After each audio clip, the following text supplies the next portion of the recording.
এর দাম কত ভাই? ভাই এটা 1000 টাকা। হ্যাঁ দাম কত লাগবে দিয়ে দেন।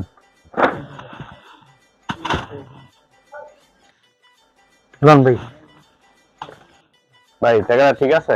হ্যাঁ ঠিক আছে ভাই, একদম ঠিক আছে। চেক করে দিই।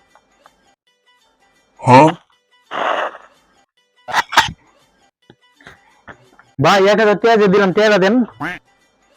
আর ওগুলো কি আছে? মোবাইল, মোবাইল তো সুন্দর।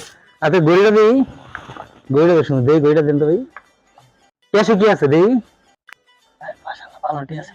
দাও টাকা সব দিয়ে দাও। দাও আর কি আছে দাও, ওই যে আছে, এই যে ভালোটা আছে তো। মাশাআল্লাহ মাশাআল্লাহ। মানি ব্যাগ নাই? দাও তাড়াতাড়ি দাও। তো ভালো থেকো ভাই, হ্যাঁ ভালো থেকো। তুমি খুব ভালো মানুষ, খুব ভালো মানুষ তুমি। আবার আমার তোমার দোকানে, হ্যাঁ ভালো থেকো। এবার আরে এগুলো তো আমার সব লয়ে গেল গা। আমার মানি ব্যাগ, মোবাইল, ক্যাশ সব টাকা লয়ে গেল গা। আসসালামু আলাইকুম। আজকের এই ভিডিওটা করার উদ্দেশ্য হচ্ছে সবাইকে সচেতন করার জন্য। আমাদের মতো যারা দোকানদার আছেন সবাই খুব সতর্ক থাকবেন। এই আজকের যে কাজটা হলো এটা অ্যাভেলেবেল এখন সব জায়গায় হচ্ছে। তো সবাই সতর্ক থাকবেন এবং এরকম ভালো ভিডিও পেতে আমাদেরকে অবশ্যই সাবস্ক্রাইব করবেন এবং ফলো করবেন। Thank you.